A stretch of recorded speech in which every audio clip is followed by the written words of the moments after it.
Oasis fertility सोबत तुमची पेरेंटहुडची यात्रा सुरू करा in the good hands of science.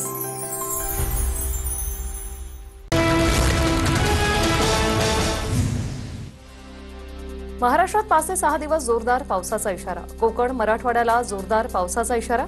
बंगालच्या उपसागरात कमी दाबाचा पट्टा निर्माण झाल्यानं पावसाचा इशारा. मराठवाड्यात पावसाचा कहर. धाराशिव, बीड, जालन्यासह बहुतांश भागात पूरस्थिती. गेल्या 24 तासात 5 जणांचा मृत्यू तर 72 जनावरं दगावली. बचाव कार्यासाठी लष्कराची मदत. मराठवाड्याचा राज्यात मोठ्या प्रमाणात पाऊस. स्थानिक प्रशासनाशी संपर्कात आहोत. जलसंपदा विभागाला आवश्यक ती खबरदारी घेण्याच्या सूचना. मुख्यमंत्री कार्यालयाची माहिती.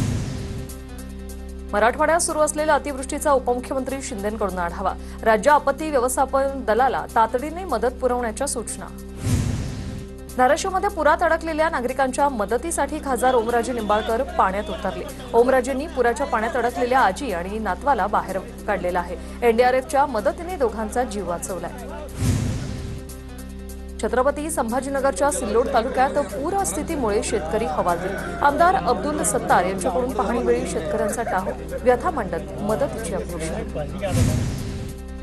धाराशिवच्या भूमपरंडा तालुक्याला पावसाने झोडपलं. माजी मंत्री तानाजी सावंत यांच्याकडून पूरग्रस्त नुकसानीची पाहणी.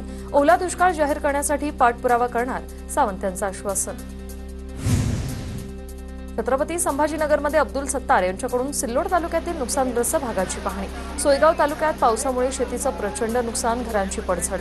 सत्तारांनी पुरातून मार्ग काढत बाधितांची भेट घेऊन त्यांना धीर दिला.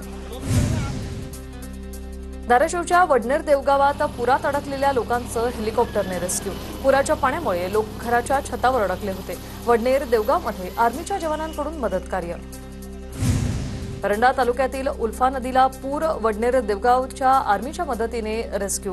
आर्मीच्या जवानांनी बोटीच्या सहाय्यानं पुरात अडकलेल्या नागरिकांना बाहेर काढलेलं आहे.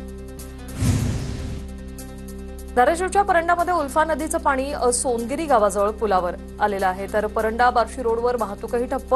पुलावर पाणी आल्याने वाहतूक बंद. धाराशिवच्या परंडामध्ये भीषण पूरस्थिती. 25 गावांचा संपर्क तुटला. शेती, जनावरं, पिकांचं अतोनात नुकसान. जनजीवन विस्कळीत. धाराशिवमध्ये चांदणी नदीला पूर. भूम आणि परंडा तालुक्याचा संपर्क तुटला. दोन्ही तालुक्यातील 92 गावांना अतिवृष्टीचा फटका. हजारो हेक्टर शेती पिकाचं नुकसान. धाराशिवच्या परंडातील देवगावात चांदणी नदीचं पाणी वस्तीत शिरलं.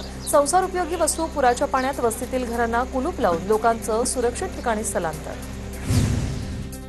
जालना तालुक्यात पावसाचा हाहाकार. पूल वाहून गेल्याने सोंदेव आणि पाथरूड गावाचा संपर्क तुटला. कपाशी पिकासह इतर पिकं पाण्याखाली.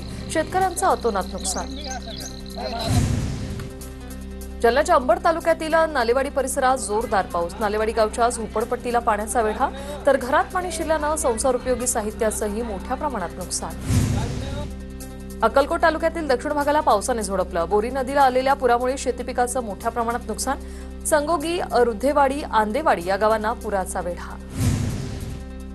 सोलापूरच्या माढा तालुक्यातील वाकाव गावाला पुराचा वेढा. गावात पुराचं पाणी शिरल्यानं अनेक लोक अडकले. नागरिकांच्या घरात पाणी शिरल्यानं मोठं नुकसान. सोलापुरातील सीना नदीमध्ये मोठ्या प्रमाणात अतिवृष्टी. माढा, मोहोळ, दक्षिण सोलापूर तालुक्यात गावात पूरस्थिती.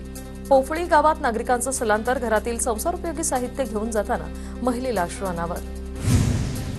कोळेगाव, खासापुरी आणि चांदणी प्रकल्पातून सोलापूरच्या सीना नदीत विसर्ग. सीना नदीत 2 लाख क्युसेक विसर्ग. सीना नदीवरील बापले, अनगर, मलिकपेठ, आष्टे बंधारे पाण्याखाली. जळगावच्या पाचोरा तालुक्यातील हिवरा नदीला पूर. पाण्याचा प्रवाह वाढण्याची शक्यता. नदी परिसरातील रहिवाशांना सतर्कतेचा इशारा. जळगावच्या पाचोरा शहरासह तालुक्यात अनेक गावांमध्ये अतिवृष्टीचं थैमान. पालकमंत्री गुलाबराव पाटील आणि मंत्री गिरीश महाजन यांच्याकडून पूरग्रस्त भागात पाहणी. पूरग्रस्तांना तात्काळ मदत करण्याचं आश्वासन. जळगावच्या भडगाव शहरातील कुऱ्हा नाल्याला पूर. भडगाव ग्रामीण रुग्णालयाच्या पुराच्या पाण्याचा वेढा. रुग्णालयातील परिचारिका आणि रुग्णांना ट्रॅक्टरमधून सुरक्षित स्थळी हलवलं. जळगाव जिल्ह्यातील बोरनार गावाजवळील सौर ऊर्जा प्रकल्प पाण्याखाली. सौर ऊर्जा प्रकल्पाच्या प्लेटही वाहून गेल्या. बीड तालुक्यातील नांदूर हवेली गावाला पुराच्या पाण्याचा वेढा. सिंदफणा नदीला पूर आल्यानं परिसरात अडकलेल्या 18 लोकांचा रेस्क्यू. आमदार विजयसिंह पंडित यांच्यासह जिल्हाधिकारी नांदूर हवेली गावात.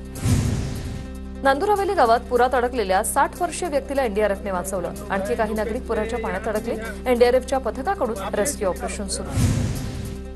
बीडच्या सिंदफणा नदीपात्रातील उक्कडपिंपरी आणि साक्षाळ पिंपरी गावामध्ये पुराचं पाणी. सोयाबीन, कपाशी, मूग, उडीद या पिकांचं नुकसान. बीडच्या शिरापूर गातमध्ये पुराच्या पाण्यात अडकलेल्या 5 जणांचा रेस्क्यू. राहींच वस्तीत सिंदफणा नदीच्या पुराच्या पाण्याचा वेढा. आमदारांनी जिल्हाधिकारी आणि जिल्हा प्रशासनाशी संपर्क साधून तात्काळ मदतकार्य राबवलंय. बीडच्या आष्टी तालुक्यात टाकळसिंग गावाजवळ पुरात वाहून आलेल्या एकाला वाचवलं. गावातील काही तरुणांनी प्राणाची बाजी लावून संबंधित व्यक्तीला बाहेर काढलं. आष्टीच्या ग्रामीण रुग्णालयात उपचार सुरू. बीडमधील हिंगणी खुर्द गावाला मांजरा नदीच्या पाण्याचा वेढा. पूरस्थितीने नागरिकांचे हाल. जिल्हा परिषद शाळा पाण्याखाली. ओएसिस फर्टिलिटी सोबत तुमची पेरेंटहुडची यात्रा सुरू करा. In the good hands of science.